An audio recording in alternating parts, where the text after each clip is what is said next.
chrétien vivant. Oh Jésus, Maria, la Sainte Vierge, nous mourrons tous. Oh Jésus, Marie, la Sainte Vierge. Mais c'est inutile, parce qu'il y a si tellement de pauvres créatures qui aiment le bon Dieu de tout leur courage, que cela fait un grand but ennuyant. Et le bon Dieu l'entend et il crie. Quel est foutre tout ce bruit? Et il se bouche les oreilles. C'est la vérité. Et l'homme est abandonné. Oui, en vérité, le nègre est une pauvre créature. Délira, oh, femme, ton air. Le Seigneur, c'est le Créateur, pas vrai? Réponds, le Seigneur, c'est le Créateur du ciel et de la terre, pas vrai? Oui. Eh bien, la terre est dans la douleur, la terre est dans la misère. Alors, le Seigneur, c'est le Créateur de la douleur, c'est le Créateur de la misère. Ne me tourmente pas, maudit. Est-ce que j'ai pas assez de tracas comme ça? La misère, je la connais moi-même. Tout mon corps me fait mal. Tout mon corps accouche la misère moi-même. J'ai pas besoin qu'on me baille la malédiction du ciel et de l'enfer. Oh, bien-aimé, négamoué. C'est conduite. Dès le petit jour, il était là, en chef d'escouade sérieux, avec ses hommes, tous habitants du grand courage, du Fontaine, au séjour, cousin Aristène, Pierre-Ulysse, Dieudonné, beau-frère Méridien, Fortuné Jean, compère Boiron, le Simidor Antoine, oui, Antoine, un nègre habile à chanter, capable de remuer avec sa langue plus de malice que 10 commères ensemble. Mais c'était sans méchanceté, rien que pour l'amusement, parole d'honneur. On entrait dans l'herbe de Guinée, les pieds nus dans la rosée, le ciel pâli, la fraîcheur, le carillon des pétales sauvages au loin. Les hommes s'en allaient la roue sur l'épaule, par un entourage de bambous entrecroisés. À l'entrée du jardin, le crâne d'un bœuf blanchissait sur un poteau. Maintenant, ils mesuraient leur taille du regard. Ce carreau d'herbe folle embrouillé de plantes rampantes. Mais c'était de la bonne terre. Il la rendait aussi nette que le dessus d'une table fraîchement rabotée. Beaubrun, cette année-là, voulait y essayer des aubergines. Aligné! Le Simidor Antoine passait en travers de ses épaules la bandoulière du tambour. Bien-aimé prenait sa place de commandement devant la rangée de ses hommes. Le Simidor Antoine préludait par un vrai battement, puis le rythme crépitait sous ses doigts. D'un élan unanime, il levait les rouleaux en l'air. Un éclair de lumière frappait le fer. Il brandissait une seconde un arc de soleil. La voix du Simidor montait rauque et fort.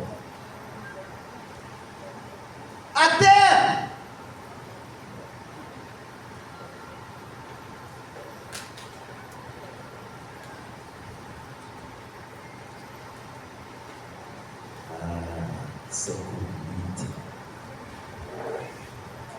Je me demande de quel côté Emmanuel.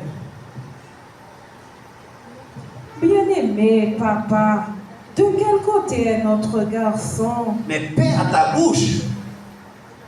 Même si on dit mal est pas mal, pour qu'ils ont mis coupé fâché, pour qu'ils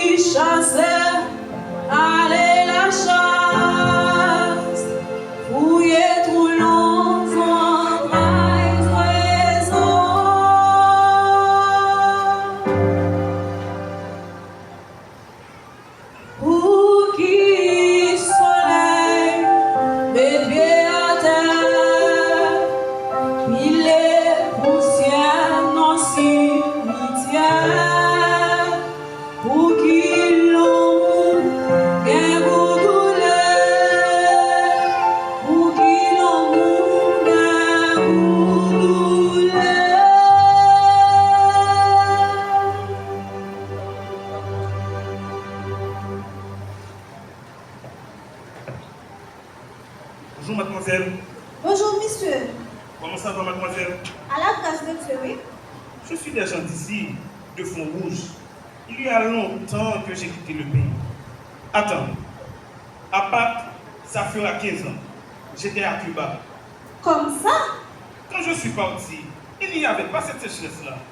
L'eau courait dans la ravine, pas en quantité pour dire vrai, mais toujours de quoi pour le petit besoin. Et même parfois, les lapis tombent dans les mondes, assez pour un petit débordement. Parler, c'est une véritable malédiction à l'ordinaire. Est-ce qu'aujourd'hui c'est un jour de marché? Oui, à la croix des bouquets. C'est que le marché, de mon temps, les habitants sortaient de tout partout pour aller le vendredi dans ce bourg-là. Tu parles du temps longtemps, comme si tu étais déjà un homme d'âge. Ce n'est pas seulement le temps qui fait l'âge, c'est les tribulations de l'existence. 15 ans que j'ai passé à Cuba. 15 ans à tomber la canne. Tous les jours. Oui, tous les jours. Du lever du soleil à la boute du soir. Au commencement, on a les antidotes tordus comme un torchon. Mais il y a quelque chose qui te fait aguantar, qui te permet de supporter. Tu sais ce que c'est? Dis-moi, tu sais ce que c'est? La rage. La rage te fait serrer les mâchoires et boucler ta ceinture plus près de la peau de ton ventre quand tu as faim. La rage, c'est une grande force. Lorsque nous avons fait la huelga, chaque homme s'est aligné, chargé comme un fusil jusqu'à la gueule avec sa rage. La rage, c'était son droit et sa justice. On ne peut rien contre ça. Hé hé! Jésus, Marie, Joseph. Pour nous autres malheureux, la vie est un passage sans miséricorde dans la misère. Oui, frère, c'est comme ça. Il n'y a pas de consolation. En vérité, il y a une consolation. Je vais te dire. C'est la terre. Ton morceau de terre fait pour le courage de tes bras. Avec des herbes fruitières alentour. Tes bêtes dans le pâturage. Toutes tes nécessités à portée de la main. Et ta liberté qui n'a pas eu de ennemi, que la saison bonne ou mauvaise, la pluie ou la sécheresse. Tu dis vrai, mais la terre ne donne plus rien. Et quand par chance tu lui arrachais quelques patates, quelques grains de petits mil, les denrées ne font pas de prix au marché. Alors, la vie est une pénitence. Voilà ce qu'elle est la vie au jour d'aujourd'hui. Moi-même, on m'appelle Manuel. Anaïs, c'est mon nom. C'est ici que je reste. Moi-même, je ne fais pas non plus. Je te remercie pour la connaissance. Est-ce que nous nous reverrons encore? Parce que j'habite, comme qui dirait, porte pour porte avec toi. En vérité, et de quel côté? Là-bas, dans le tournant du chemin. Pour certains que tu connais, bien-aimé Idélira, je suis leur garçon.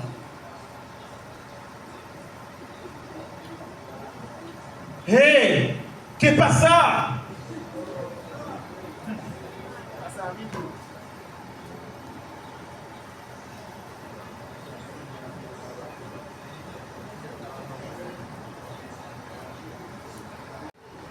Oui, le maïs ne se vendait pas. Et je ne sais pas ce qui le prend ce cheval à être aussi rétif aujourd'hui. C'est une nuisance ce cheval. Et tu ne crains pas de rentrer après la ville? Non, il n'y a pas de malfaiteurs sur cette route. Les bandits des grands chemins, ce n'est pas le plus dangereux. Il y a surtout les mauvais esprits, les démons, les grands diables, toutes sortes de Lucifer. Oh, je demande pardon à Dieu. C'est Jacques, c'est Michel. Aidez-moi. Tu as peur? Mon sang est devenu tout frais. On dit qu'il y en a un dans ces parages. Et de quel côté? Tu veux savoir? Oh, dis-moi vite. Sur la bite de la tanière. C'est peut-être pas vrai? Et de toute manière, tu ne passes pas par là. Non. Là, n'est-ce pas? Ce n'est pas ta route. Non. Tu mens. Tu mens et honté. Je vous ai vu de mes propres yeux. Lâche cette bride. Tu es sourd. Je suis pressé de rentrer. Sourd. Tu vas prétendre que je n'ai pas vu qu'il a mis ses pattes sur toi et que tu n'as rien fait pour l'empêcher? Et même si c'était vrai, de quel droit tu te mêles de mes affaires? Quelle autorité as-tu sur moi? Ça me regarde foutre. Nous sommes la même famille. Est-ce que Rosanna, de fait Miralis, n'est pas ma maman? Tu sens le tafia. Tu me fais tourner le cœur. Tu es bien méprisante, mais tu te conduis comme une jeunesse. Et avec qui encore? Avec un vaurien qui a vagabondé dans les pays étrangers, comme un chien sans maître. Les garçons de bien-aimés, les neveux de sauveurs, pour ainsi dire, ce qu'il y a de plus ennemis parmi les ennemis. Anaïso, je te parle, Anaïs. Tu n'as pas fini de m'invectiver? C'est que j'étais en colère. Alors, tu me dis excusez? Je dis excusez. Anaïs, est-ce que tu as oublié de quoi je t'ai causé l'autre jour? Quant à ça, jamais. C'est ton dernier mot. Le dernier. Je n'ai pas besoin d'envoyer de respect. Mon oncle t'a demandé à Rosanna. Non, c'est inutile. Tu t'es repenti, Anaïs. Et je fais le serment que les tonnerres me réduisent en cendres et la Vierge me crève les yeux. Si je ne me venge pas. Tu ne me fais pas peur. Je suis un homme de parole. Marque bien ce que je te dis. Il regrettera, ces nègres, d'avoir croisé les chemins de Gervin et Javilis. Malheur à lui. Qu'est-ce que tu prétends faire? Malheur à lui, je répète. Un jour, tu comprendras cette phrase et tu mordras tes poings jusqu'aux os.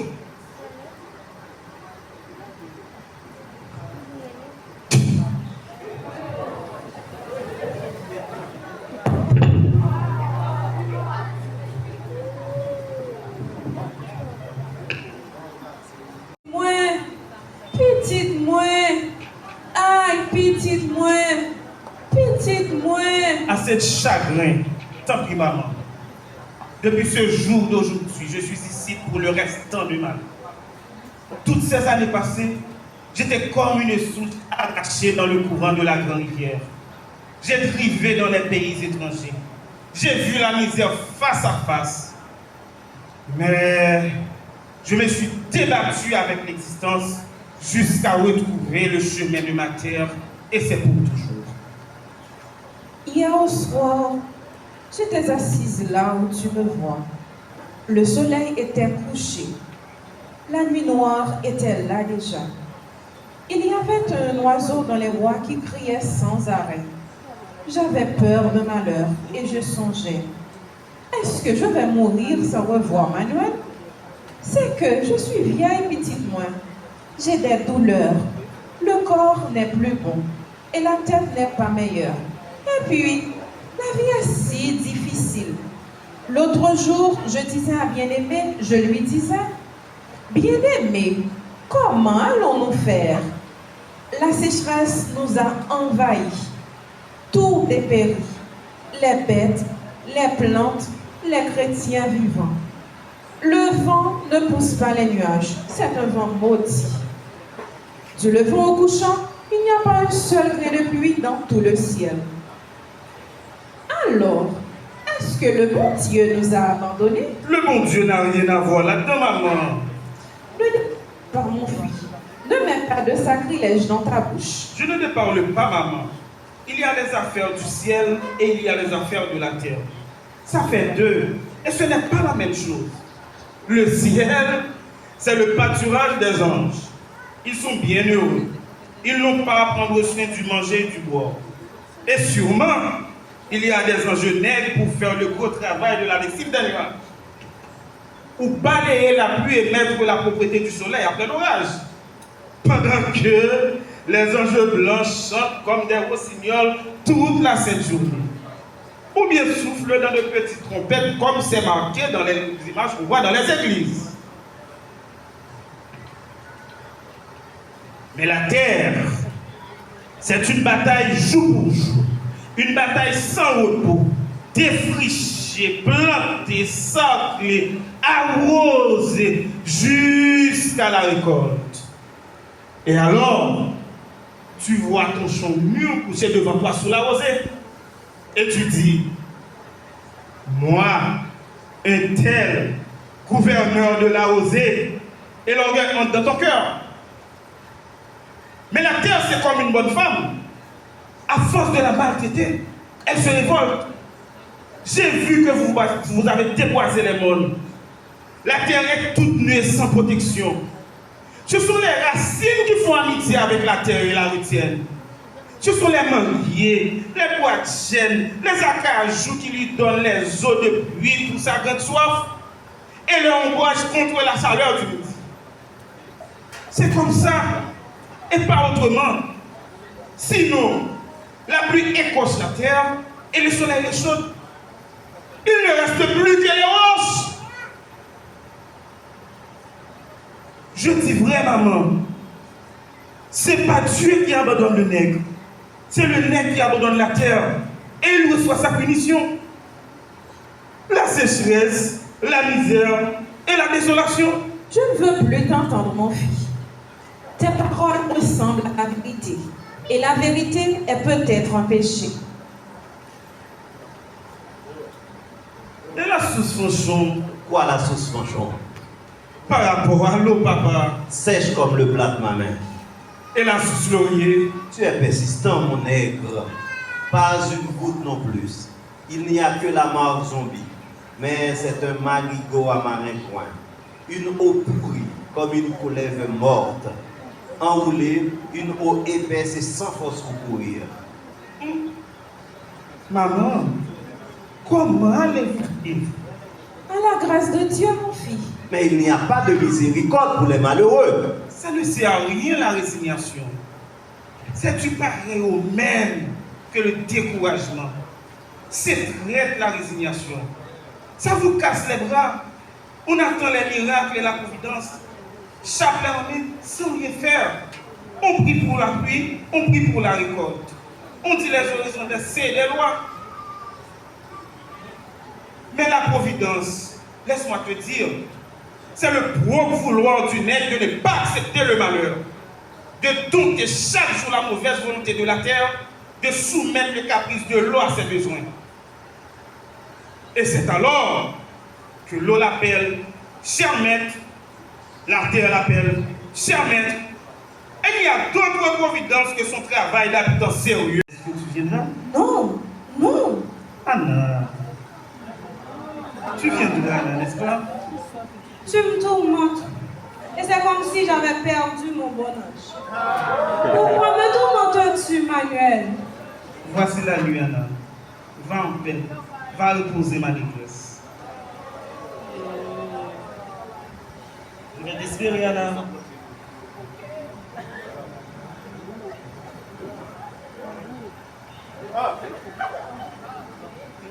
Tu es le nègre qui a retourné de Cuba hier? C'est moi-même. Tu es le garçon de bien-aimé. Mais c'est moi-même.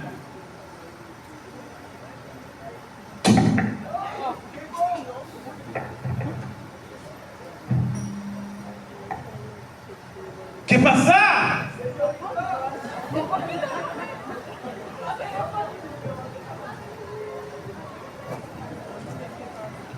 Je te salue, Manuel. Je te salue, Anna.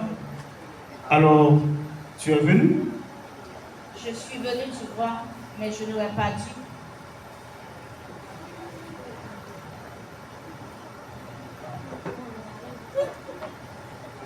Toute la nuit, j'ai lutté. Toute la nuit, j'ai dit non. Mais au matin, je me suis habillée au champ du coq et j'ai été au bout pour avoir une raison de sortir. Alors, tu as une bonne vente marché? Aïe Dieu, mon frère, quelques mesures de maïs, c'est tout. Manuel, oh, Je t'écoute, Anna. je suis une négresse sérieuse, tu sais. Aucun garçon ne m'a jamais touchée. Je suis venue parce que je suis sûre que tu ne seras pas abusant. Mais pourquoi que j'ai confiance en toi? Pourquoi que j'écoute tes paroles? La confiance, c'est presque un mystère. Ça ne s'achète pas. Et ça n'a pas de prix. Tu ne peux pas dire vends-moi pourtant. C'est comme qui dirait une complicité de cœur à cœur. Ça vient tout naturel et tout vrai. Avec un regard, peut-être, et le son de la voix. Ça suffit pour savoir la vérité ou la menterie. Depuis le premier jour, tu m'entends, depuis le premier jour. J'ai vu que tu n'avais pas de fausseté, que tout était clair en toi et propre comme une source, comme la lumière de tes yeux. Ne commence pas avec les galanteries. Ça ne sert à rien et ce n'est pas nécessaire. Et moi aussi, après notre rencontre sur la route, je me disais en moi-même, il n'est pas comme les autres et il a l'air bien sincère. Mais quel mot il parle, Jésus, Marie, Joseph. C'est trop savant pour l'entendement d'une malheureuse comme moi. Ne commence pas avec les compliments. Ça ne sert à rien et ce n'est pas nécessaire. Tu ris comme la tourterelle. Et je vais m'envoler comme elle si tu continues tes flatteries. Est-ce que tu ne veux pas t'asseoir? Ici, tu ne salueras pas ta voix.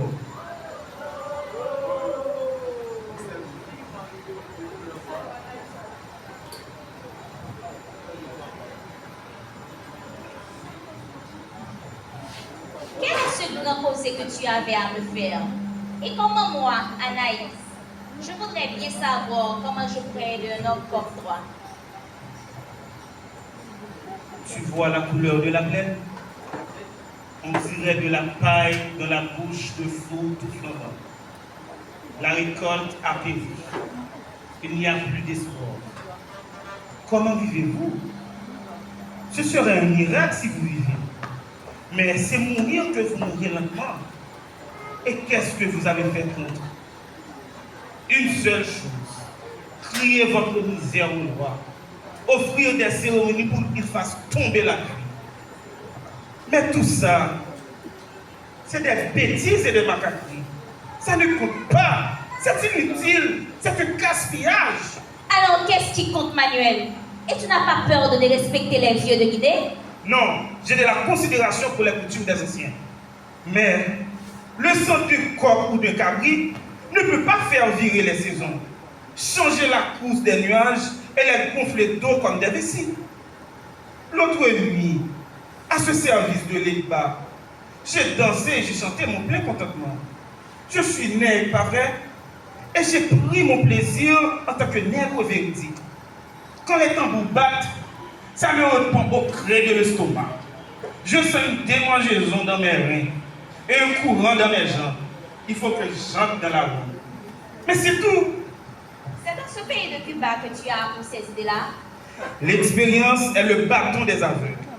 Et j'ai appris que ce qui compte, puisque tu viens se peinturer à neuf, si dans la savane l'herbe de Guinée montait haute comme une rivière en crue. Je dirais merci pour la consolation. Que dirais-tu, Anna, si le maïs poussait de la fraîcheur? Je dirais merci pour la bénédiction. Est-ce que tu vois les grappes du petit mûr et les merbillards qu'il faut chasser? Tu vois les épis? Oui, je vois. Est-ce que tu vois les bananes penchées à cause du poids des régimes? Oui. Est-ce que tu vois les vives et les fumures? Oui. Tu vois la richesse? Fais rêver. Je vois la pauvreté. C'est pourtant ce qui serait s'il y avait quoi là? La pluie, mais pas seulement une petite farinade, de grandes, de grosses pluies persistantes. Ou bien l'arrosage, n'est-ce pas? Mais la source torchon est à sec. La source laurier aussi. Suppose, Anna. Suppose que je découvre l'eau. Suppose que je l'amène dans la plaine. Tu feras cela, Manuel? Oui, tu le feras. Tu es le nègre qui trouvera l'eau. Tu seras le maître des sources. Tu marcheras dans ta rosée et au milieu de tes plantes. Je sens ta force et ta vérité. Pas moi seulement, Anna. Tous les habitants ont leur part. Tous jouiront de la bienfaisance de l'eau. Aïe, Manuel, aïe, frère. Toute la journée, ils enfilent leur dents avec des menaces. L'un déteste l'autre. La famille est désaccordée. Les amis d'hier sont les ennemis d'aujourd'hui et ils ont pris 2 cadavres pour drapeau. Il y a du sang sur ces morts et le sang n'est pas encore sec. Je sais, Anna. Mais écoute-moi bien. Ce sera un gros travail de conduire l'eau jusqu'à Fond-Rouge. Il faudra le concours de tout le monde. Et s'il n'y a pas de réconciliation, ce ne sera pas possible. Je vais te raconter. Dans les commencements à Cuba, on était sans défense et sans résistance. Celui-ci se croyait blanc. Celui-là était noir. Et il y avait pas mal de mésententes entre nous. On était éparpillés comme du sable. Et les patrons marchaient sur ce sable. Mais lorsque nous avons reconnu que nous étions tous pareils, lorsque nous nous sommes rassemblés pour la huelga. Qu'est-ce que c'est que ce mot, la huelga? Vous autres, vous dites plutôt ici la grève. Je ne sais pas non plus ce que ça veut dire. Regarde ce doigt. Comme ses mains. Et c'est tout. Tout faire. Et ce tout. Pas plus gaillard. Et ce malheureux. Pas bien fort non plus. Et ce dernier. Tout seul. Et pour son compte. Et maintenant, est-ce que c'est assez massif? Est-ce que c'est assez solide? Est-ce que c'est assez ramassé? On dirait que oui, pas vrai? Eh bien, la grève, c'est ça. Un nombre de 1000 voix qui ne font qu'une et qui s'abattent sur la table du patron avec le pesant d'une roche. Non! Je te dis non! Et c'est non. Pas de travail, pas de safran, pas un vrai d'herbe de couper si tu nous ne payes pas le juste courage de la peine de nos bras. Et le patron, qu'est-ce qu'il peut faire le patron? Appeler la police. C'est ça.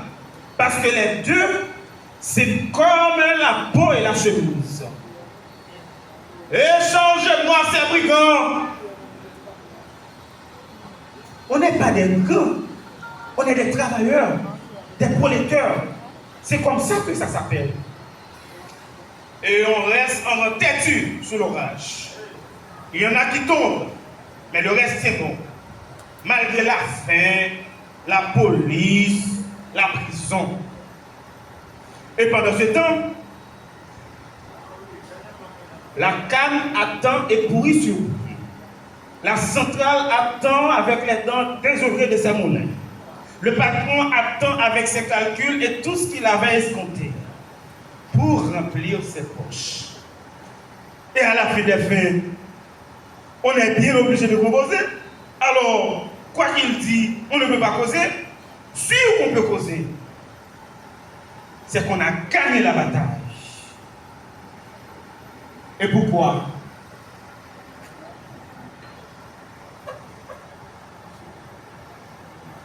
Parce qu'on est soudés en une seule ligne, comme les épaules des montagnes. Et quand la volonté de l'homme se fait haute et dure comme les montagnes, il n'y a pas de force sur terre ou en enfer pour les grands. C'est bon le temps, mon mieux, moi-même espontons, mais laisse-moi tout, mon gros bois qui tombe, tous oublie.